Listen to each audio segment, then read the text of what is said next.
Bienvenue dans ce journal des arts et des spectacles. Dans cette édition, nous allons voir comment le monde de la culture réagit après la tragédie. Par-delà les messages individuels postés par les artistes sur leur page Facebook ou sur leur compte Twitter, eh bien, des questions morales, éthiques se posent. Que faire lorsque la fiction rattrape le réel? Théâtre, cinéma, séries, eh bien, nous allons faire le point. Au sommaire, également retour sur le groupe Eagles of Death Metal. Ils se sont exprimés pour la première fois sur Twitter. Nous sommes chez nous, en sécurité. Nous sommes horrifiés. Nous tentons toujours de comprendre ce qu'il s'est passé en France, ont-ils dit en substance. Et puis mercredi, les écoles primaires avaient reçu la consigne officielle d'organiser des activités pour aider les enfants à s'exprimer. Dessins, fresques, messages. En marge de cette réaction enfantine face à la barbarie, eh bien, les éditions et les journaux qui leur sont dédiés marchent bien.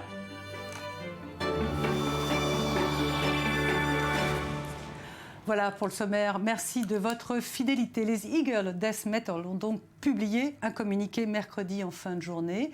Le groupe californien s'exprimait pour la première fois depuis la tragédie. Bien que nous soyons désormais rentrés chez nous et en sécurité, eh bien nous sommes horrifiés, disent-ils. Nous tentons toujours de comprendre et le groupe de rajouter nos pensées et nos cœurs vont d'abord à notre frère Nick Alexander. Ce dernier, responsable du merchandising, a trouvé la mort lui aussi au Bataclan vendredi 13 novembre. Dans ce communiqué de Eagles of Death Metal, on a pu lire également que le groupe se sentait lié dans le deuil avec les victimes et remercier le FBI, la police, le ministère des Affaires étrangères français avant de conclure. Vive la musique, vive la liberté, vive la France et vive Eagles of Death Metal. Le groupe fait depuis le drame, vous le savez peut-être, l'objet d'une campagne de supporting de la part des fans. Laetitia Loreni, bonjour. Donc les réactions dans le monde de la musique, on le sait puisque Jules Frutos nous l'a dit sur l'antenne, sont plutôt individuelles. Qu'est-ce qu'on peut dire du monde du cinéma? Alors, dans le monde du cinéma, on voit bien que les réactions en tout cas sont très vives et sont plutôt regroupés. Dans le monde du cinéma, qu'est-ce qu'on a fait? On a fermé les cinémas pour un jour, puis on les a réouverts dès le lendemain donc de la fusillade, lundi. Mais tous les films, il faut quand même s'attendre, enfin le public doit s'attendre à ce que tous les films au champ lexical ou à la représentation des armes et de la violence ne soient pas programmés ces prochaines semaines, peut-être ces prochains mois. Ils ne sont évidemment de calendrier. ils ne sont évidemment pas de saison, notamment, on peut les mentionner, certains d'entre eux, Jane Got Gun, le tout dernier film avec Nathalie Portman, qui a vu son avant-première annulée, puis aussi des interviews de l'actrice qui ont été annulées, et sa sortie reculée à début 2016, puis aussi l'avant-première du Pont des Espions, le tout dernier Steven Spielberg, qui a aussi souffert du même sort, même si sa date de sortie est maintenue au 2 décembre. Ce même jour, le 2 décembre, on retrouvera aussi Taj Mahal, qui est un film qui relate une histoire vraie, celle d'une jeune Française qui est prise dans les attaques islamistes de Bombay en 2008. Sujet délicat, mais voilà, le film sera toujours programmé ce 2 décembre. Et celui qui fait évidemment beaucoup parler de lui, c'est le film de Nicolas Boukrieff, Made in France, dont les affiches, vous avez peut-être pu les voir, placarder les murs du métro parisien depuis le 12 novembre. C'était des affiches choc, avec cette Kalachnikov adossée à la Tour Eiffel, pour un film totalement prémonitoire, puisqu'on le rappelle, il s'agit d'un journaliste qui infiltre une cellule djihadiste parisienne qui est en train d'orchestrer des attentats. On a un petit bout de la bande-annonce, regardez. Je m'appelle Sam El Kansouri. Je suis journaliste et j'ai pris le risque il y a 6 mois d'infiltrer les mosquées clandestines de la banlieue parisienne. Ils se doutent de rien? Impossible. Mais tu comptes arrêter quand? Tu vas quand même partir avec eux? T'inquiète pas, c'est bientôt fini. On a pour mission de créer une cellule d'Al-Qaïda. Rasez vos barbes, fondez-vous dans la masse, fumez, buvez. Défendez l'Amérique et Israël s'il le faut, mais personne ne doit se douter de rien. Je te suis. Et ce film donc de Nicolas Boukrieff, est-ce qu'on sait quand est-ce qu'il va être reprogrammé? Alors, les affiches ont été retirées du métro et des abris de bus, mais comme l'a dit le distributeur du film, il est trop tôt pour donner une date. Le film sortira tout de même, ça c'est assuré par tous les représentants du film. Du côté des séries télé, il y en a certaines, on les connaît, qui font écho évidemment à cette terrible tragédie. Et tout à fait, la série Homeland qui, malgré un contenu susceptible de choquer à la suite des attentats de vendredi, a diffusé son nouvel épisode, non sans émotion. À la place du traditionnel générique, un message sur fond noir s'est affiché. vu les événements tragiques de Paris, nous vous rappelons que Homeland contient des éléments pouvant perturber. Nous offrons nos condoléances les plus sincères à tous ceux qui ont été touchés par les attaques. Il faut rappeler que la saison 5 de la série Homeland, diffusée en ce moment aux États-Unis sur Showtime, s'ancre plus que jamais dans l'actualité, en prenant pour contexte le conflit contre Daesh et même les attaques de Charlie Hebdo. Laetitia, il y a également sur les planches une pièce à Paris, enfin en banlieue parisienne, voilà, qui a... Alors tout à fait, c'est avec une certaine gravité que l'équipe du Nouveau Théâtre de Montreuil s'est préparée à accueillir le public lundi 16 novembre, un petit peu avant 20h, pour présenter cette pièce qui s'appelle Iris, qui a un sujet extrêmement délicat. L'histoire prend racine démarre avec cet acteur de seconde zone qui est embauché pour servir de sosie à un milliardaire à l'occasion d'une commémoration qui va devenir le lieu d'un spectaculaire attentat, encore un événement culturel qui résonne avec l'actualité tragique de ces derniers jours. Mais qui, eux, ont décidé de jouer. Mais qui ont tout de même, quand même décidé de jouer. Iris qui est tiré de Manchette. Merci beaucoup Laetitia Lorénie. Dès mercredi, les écoles primaires avaient reçu la consigne officielle d'organiser des activités pour aider les enfants à s'exprimer, dessins, fresques, messages. Certains ont déjà fait le tour de la toile. En marge de cette démarche cathartique, eh bien, les journaux ont également sorti des éditions spéciales pour les enfants. Vous le savez, le quotidien Libération a sorti son spécial Petit Libé. Mon quotidien et Mon Petit Quotidien continuent de proposer le téléchargement de leurs éditions spéciales gratuitement. Voilà, à suivre, un documentaire consacré aux petites boîtes noires que se mettent les religieux juifs sur la tête. En attendant, le highlight du jour, il est signé Sandy Fortis.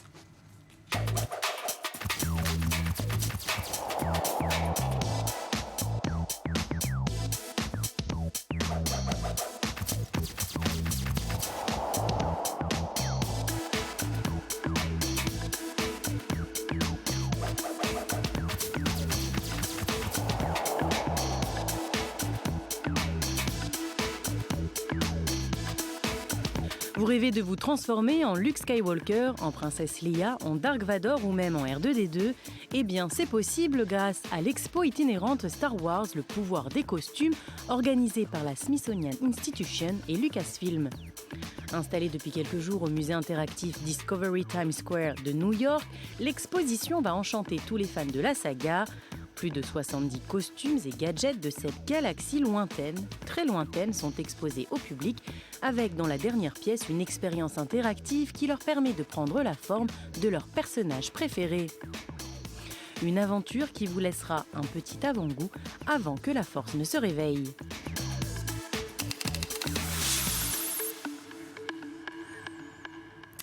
Voilà, et vient de nous rejoindre sur le plateau du Culture Mag Fragan. Bonjour, merci d'être avec nous. Alors, vous préparez un documentaire sur les boîtes noires du judaïsme. On va expliquer à nos téléspectateurs, ce sont ces petites boîtes que les juifs religieux se mettent sur la tête. Oui, exactement. Pas que religieux d'ailleurs. Beaucoup de juifs qui sont pas très pratiquants considèrent que c'est important pour eux de mettre les tefilines. Alors, tefilines, c'est le nom hébreu de ces boîtes. C'est le ou amulette ou phylactère aussi en français.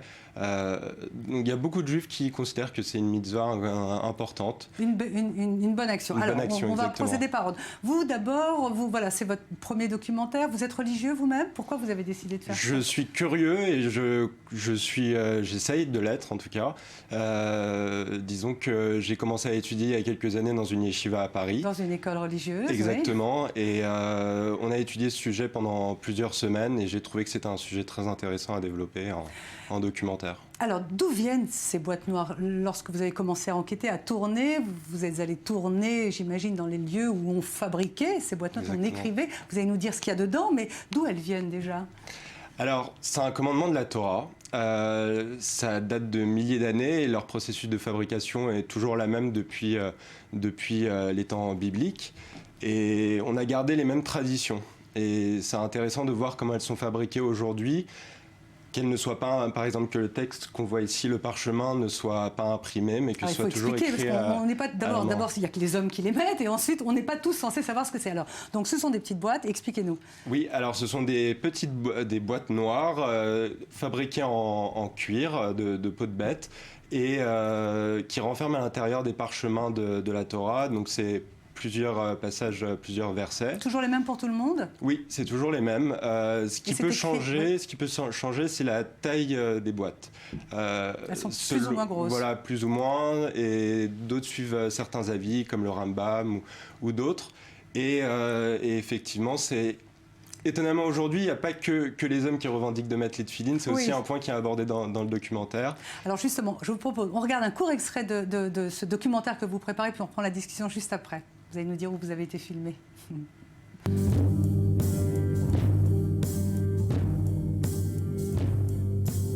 Toute personne qui met des téphilines allonge les jours de sa vie. Car par le biais des téphilines, l'âme a un attachement à Dieu. Et ça, c'est la vie. Alors, Fragan, expliquez-nous. Donc, vous êtes parti avec votre caméra, vous avez été tourné où ? Où est-ce que ça se passe, ça ? C'est en Israël, en France, où ? New York, à Brooklyn ? Il y a une partie qui est tournée en Israël, à Bnei Brak et à Jérusalem, pour la partie confection. Dans des quartiers ultra-religieux. Voilà, exactement. Le film n'est pas encore fini, il y a encore beaucoup de travail à faire dessus.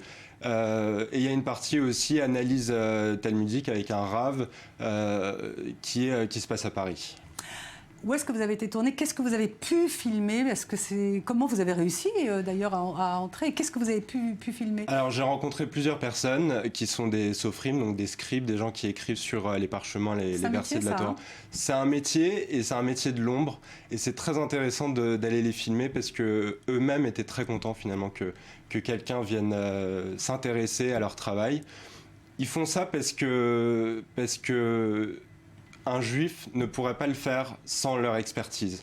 Et ils le font pour que les juifs puissent faire cette bonne action, cette mitzvah. Et c'est un travail de l'ombre, de longue haleine, qui prend beaucoup de temps.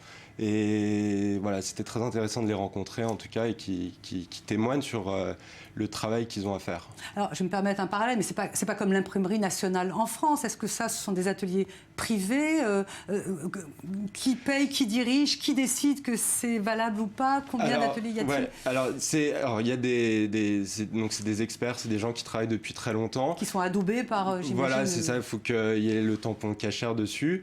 Ça se fait dans des petits ateliers, les gens travaillent chez eux ou dans des studios. C'est vraiment un travail de l'ombre, il n'y a pas de grande manufacture pour ça. Et tout est fait à la main. Et tout est fait à la main, exactement. C'est un travail minutieux et de très longue haleine.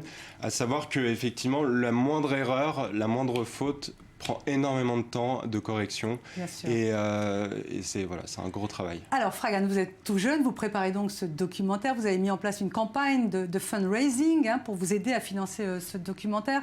Est-ce qu'on peut faire un parallèle avec le feng shui ou avec, je ne sais pas pourquoi on le met sur la tête, qu'est-ce que c'est que ce signe, en quoi ça a une implication sur le corps ? Alors il y a eu plusieurs études qui ont été réalisées là-dessus. Je rencontre justement des gens qui sont professeurs en médecine chinoise par exemple et qui me disent que les téphilines utilisent exactement les mêmes points d'acupuncture que ce que eux ont appris en médecine chinoise. Donc c'est très intéressant de voir que voilà, les sciences finalement arrivent à se regrouper à un certain point et que...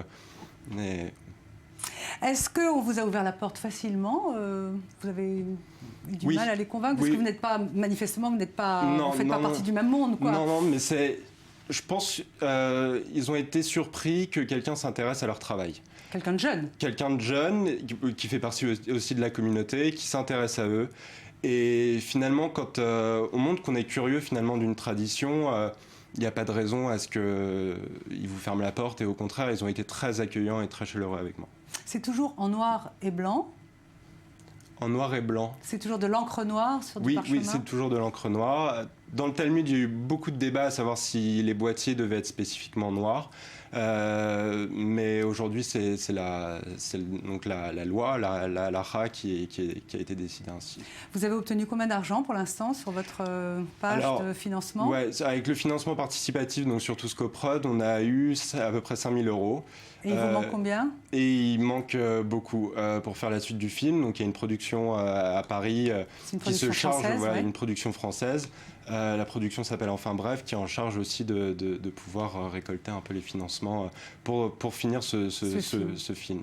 Merci beaucoup Fragan. On va terminer ce magazine de la culture justement avec un extrait du film que vous préparez, parce que voilà, c'est ça, un court extrait. Merci d'être venu. Nous, on va se retrouver demain à la même heure. Juste après, c'est l'actu qui continue sur i24 News. Merci.